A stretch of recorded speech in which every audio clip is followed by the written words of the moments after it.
Are you kidding me? I'll see one inspirational quote and I'll change my whole life. This is heartbreaking. A story was told, but not really. Hey guys, welcome back to my channel. My name's Maddie if you're new here, and in today's video I'm going to be reading books that Rory Gilmore read in Gilmore Girls. So I recently somehow came across the Rory Gilmore Reading Challenge, which is a website, and if you search it, it will literally just show you all of the endless books that she read in the show. And it says, over the course of 7 seasons of Gilmore Girls, Rory Gilmore was seen reading 339 books on screen. How many have you read? And you basically just go through and click yes or no for all 339, and then it tells you how many you've read. I did this a few weeks ago, but I think it was around 23 books. Not bad, but it could be better. And some of these books are classics that I should have read by now, but I haven't, so it's game time. What made this video even easier is that I already had 3 of the books on the list. I'm not going to reveal them all right now, but I will show you the first one. It is The Virgin Suicides by Jeffrey Eugenides. Hopefully I said that right, but I just wanted to talk about this one first before I go into the next clip of me talking about it, because trigger warning for suicide. It does talk about suicide in this book. But let's start reading. 1, 2, 3, go.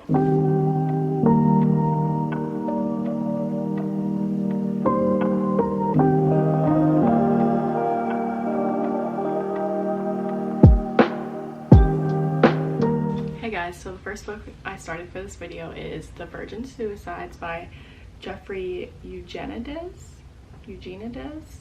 I just looked it up, but I already forgot. And then it has an introduction by Emma Klein. This is the 25th anniversary edition, which is why it's a special cover.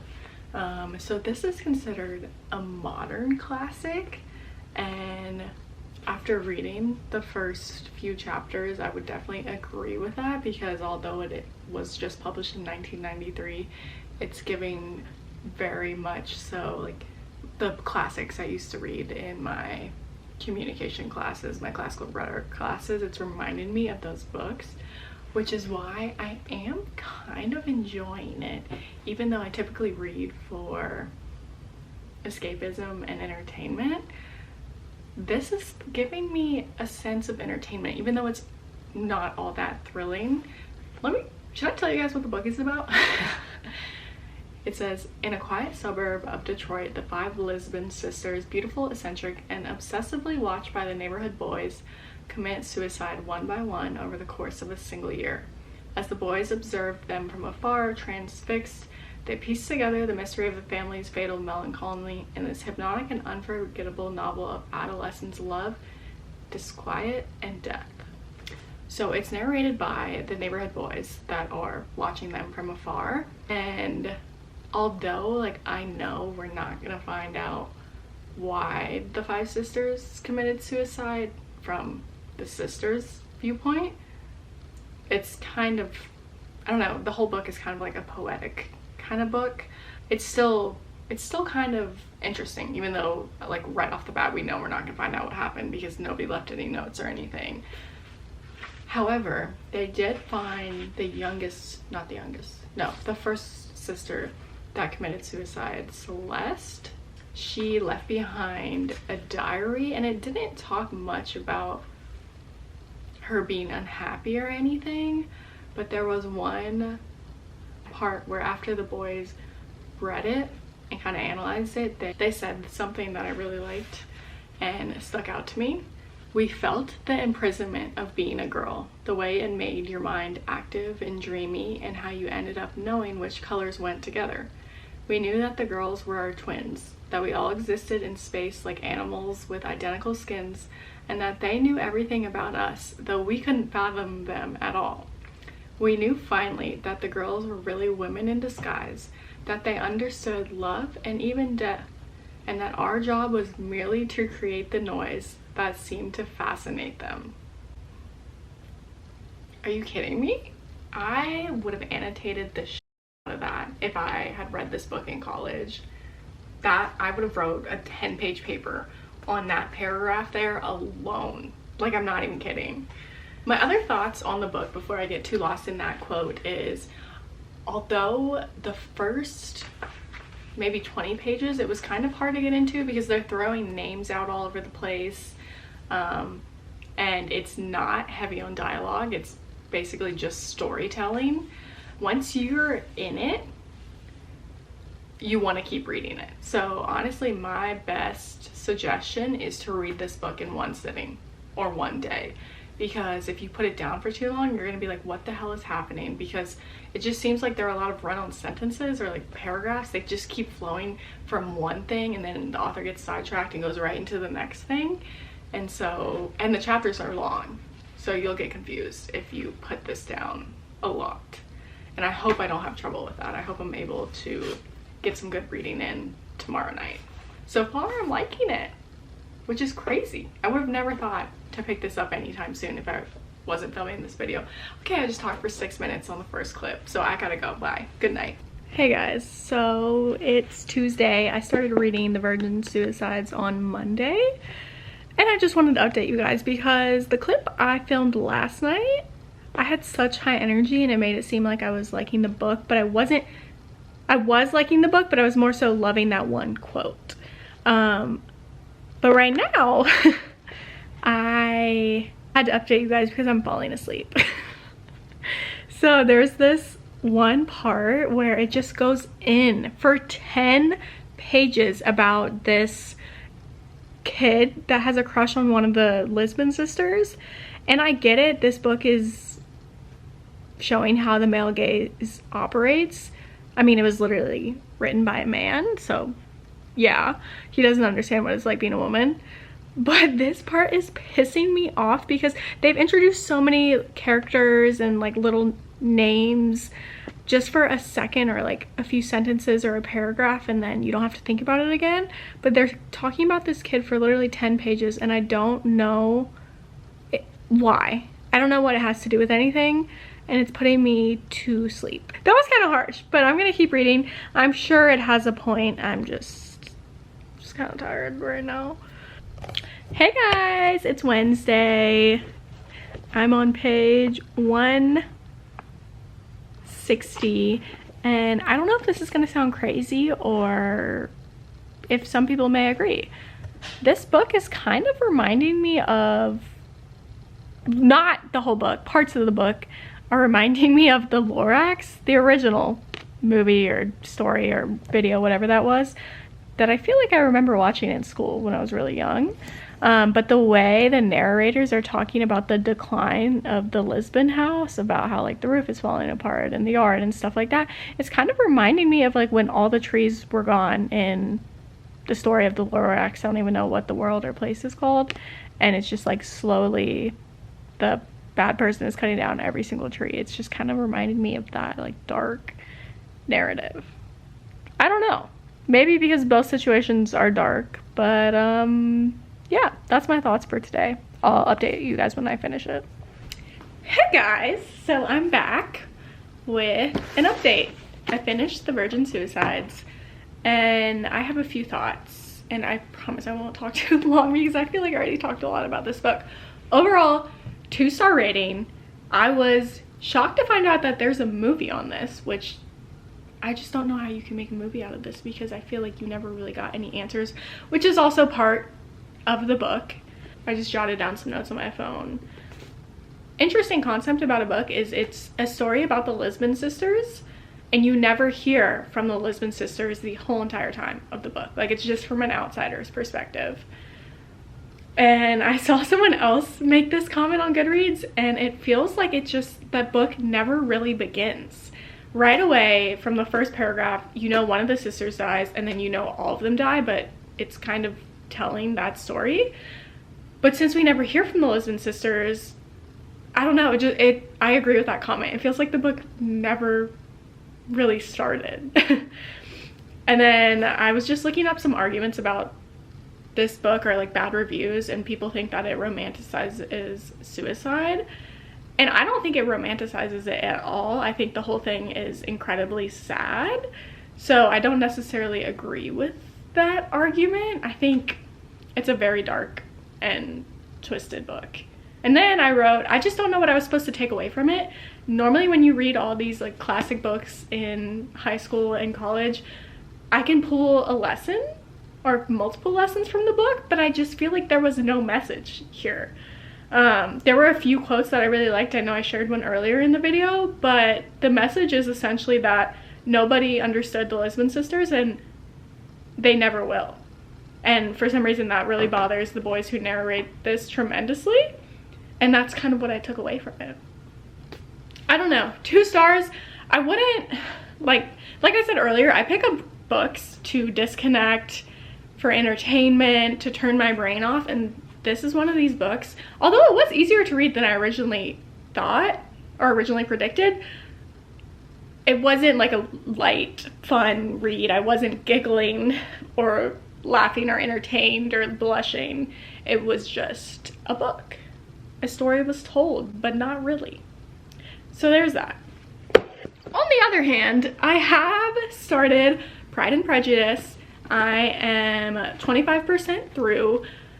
Now this is kind of hard to read. It's just told in such a hard way to understand. I've obviously read classics before, but I'm just like, damn, can't you just say it in 5 sentences? But yeah, I'm excited for the Mr. Darcy Elizabeth Bennet moments. This is the original Enemies to Lovers book, and I will keep you guys updated. I'm so surprised I've never actually read this. What is wrong with me?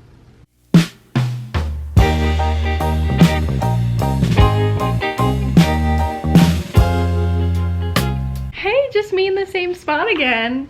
So funny story, I started like doing laundry, folding laundry and cleaning up around the house, and so I put on a book that I can better understand while I'm doing that, and I'm listening to Solitaire by Alice Oseman, which is technically the first book she wrote that kind of introduced Nick and Charlie. If I'm not mistaken, it's like the book that introduced the Heartstopper characters, but Tori's story, and it's really good so far. But it's funny because she's talking about how in her English class they're reading Pride and Prejudice right now and how she hates it.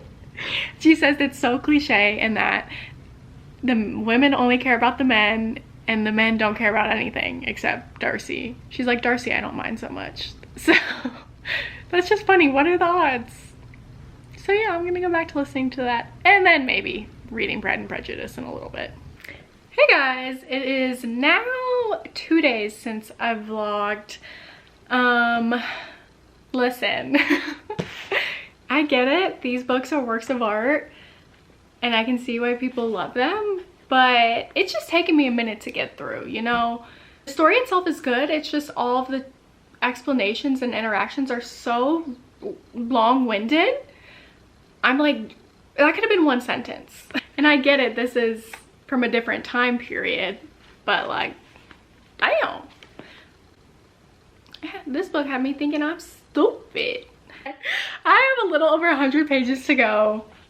Darcy has finally declared his love for Elizabeth Bennet, and she finally has heard his side of the story, and he's not as awful as a man as as Mr. Wickham makes him out to be. So I'm ready for the romance. Let's get to the romance. Also, I have my little headband on because I was taking the thumbnail and trying to look like Rory Gilmore. Bye!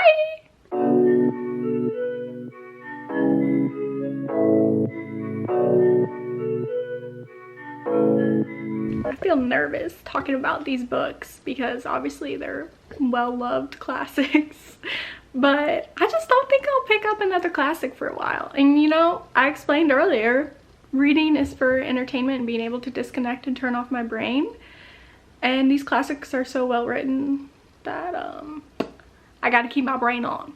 When I think of classics, and I'm sure when other people think of classics, they're intimidated because you think of classics as being hard to read and hard to understand. And for The Virgin Suicides, it wasn't hard to read, it was just like I didn't get the point, so I guess that was hard to understand. But with Pride and Prejudice, it's hard to read. It's just tough to get through, if that makes sense. but I understand the story. Good for Rory Gilmore for making classics look cool, but I am just simply not that cool and probably won't read that many classics unless you guys have some really good ones that you actually recommend. I kind of want to read something by Agatha Christie or Sylvia Plath for this video. I feel like I would have enjoyed those more, but it's kind of too late in the week because I still have to finish Pride and Prejudice and I still have to read one more book, and Tuesdays with Morrie I was reading last because it's a quick read. I don't think I can get through an Agatha Christie book. Definitely not a Sylvia Plath book. I've read some of like some quotes from her journal obviously and like paragraphs in college, but her actual journal is super thick. But yeah, that's just a thought I had to myself. Maybe I'll eventually pick up something by those authors. I should have read The Picture of Dorian Gray by Oscar Wilde because everybody talks about how that is just such an easy classic to read and a classic that will get you into other classics, and it's not that long, so I messed up. But nevertheless, we will persist and we will read 3 books on the Rory Gilmore challenge by the end of this week. And I've already read books that were a part of this challenge, but it was just a challenge to myself. Bye guys!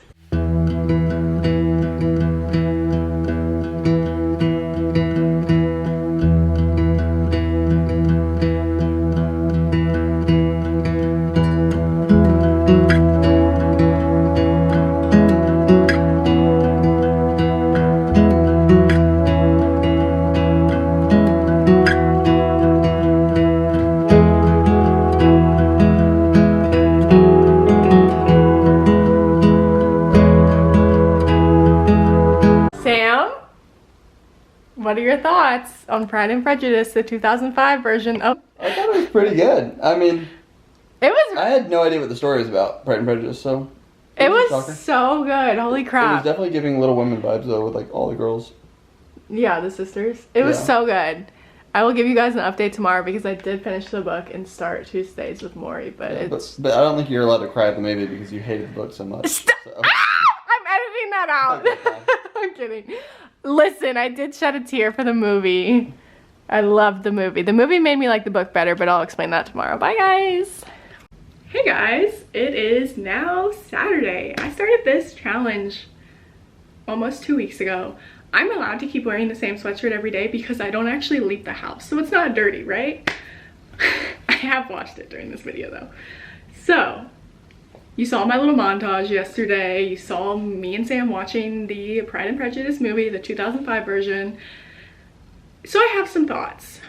I did finish Pride and Prejudice. I got about maybe 65% of actually reading it.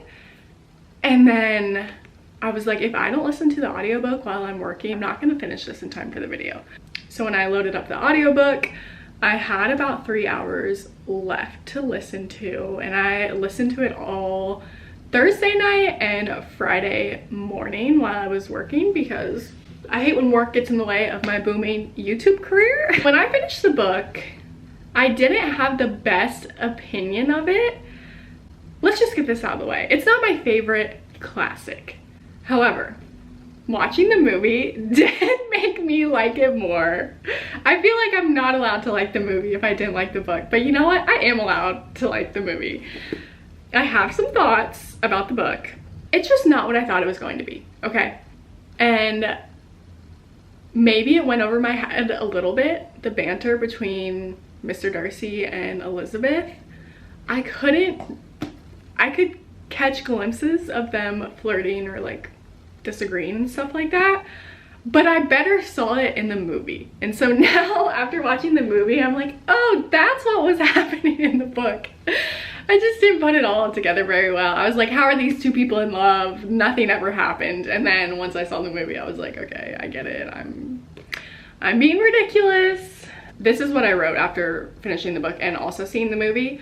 I thought it was gonna be a romance for the ages. And when we didn't see scenes of them together that much in the book, I was like, what the heck? But it's then from the movie that I learned the romance came from Mr. Darcy's actions and what he did for Elizabeth and his sisters, and that's kind of why she fell in love with him. So even though we didn't see a lot of them like talking and like I love you and blah blah blah blah, I mean we did see that eventually, it came from him being a good person. So that's kind of my analysis on that. I wrote, I could see the banter better in the movie between them, and even how funny her dad was. Oh my god, this scene where her dad was like, I didn't think there'd be anybody good enough for you, but if you think he's good enough, it's fine with me. I was literally crying. Okay, I cried. You know what I could tell in the book? I could tell how annoying Lydia was and how annoying Elizabeth's mom was in the book and in the movie. I'm trying to be very careful in how I talk about this book because I know I'm in the minority here. It was okay, okay? I'm not gonna rate it because I genuinely don't know what to rate this. But I did finish that. Loved the movie. If I haven't said that 16 times. I started Tuesdays with Morrie last night and I've been reading it a little this morning. I'm on page 100 and I think there are just under 200 pages. I'm really liking it. It's one of those like life lesson books. And honestly, I probably don't need to be reading this right now because I'll see one inspirational quote and I'll change my whole life, which you would think is a good thing. But I don't need to be making any drastic changes right now. I can barely get by as it is. I'll come back to you guys when I finish this book. Sorry I've talked so damn much in this video. I'm all over the place.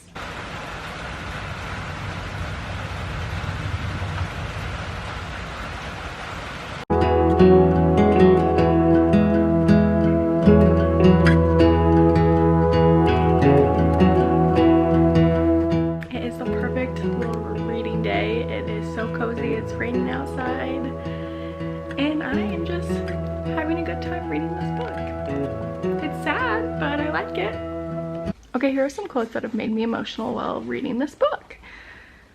Yes, I said, but if aging were so valuable, why do people always say, oh, if I were young again? You never hear people say, I wish I were 65. He smiled. You know what that reflects? Unsatisfied lives, unfulfilled lives. Lives that haven't found meaning, because if you found meaning in your life, you don't want to go back. You want to go forward. You want to see more, do more. You can't wait until 65. Crying. And then this is kind of related to that. You have to find what's good and true and beautiful in your life as it is now. Looking back makes you competitive, and age is not a competitive issue. Okay, here's another one. And love is how you stay alive, even after you are gone. Crying. This one's sad too. And curled on his side, he was so small, so withered. It was more a boy's body than a man's. I saw the paleness of his skin, the straight white hairs, the way his arms hung limp and helpless.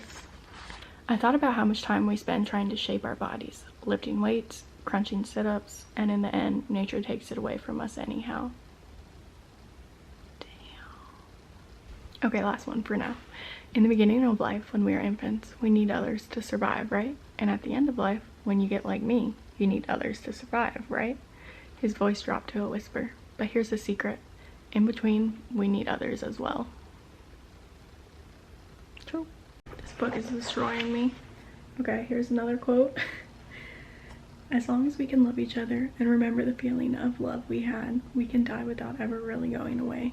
All the love we created is still there. All the memories are still there. You live on in the hearts of everyone you have touched and nurtured while you are here.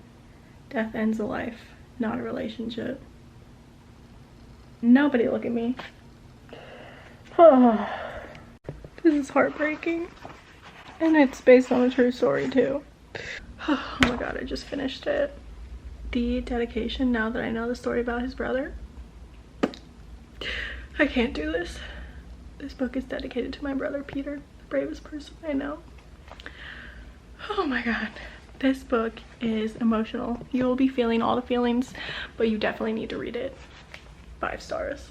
Hey guys, it is now time for me to end the video. I'm so sorry I talked so much in this video. I had such a fun time reading these 3 books. It was a challenge for me because I normally read for fun and to turn off my brain, and this was more so for educational purposes and a challenge to myself. But I did end up finding things in all 3 books that I liked and I enjoyed myself. And I definitely want to knock off more books on the Rory Gilmore reading challenge. So I'm gonna make a goal for myself to read one of the books on her list every month. And I hope I can stick to that over the next few years.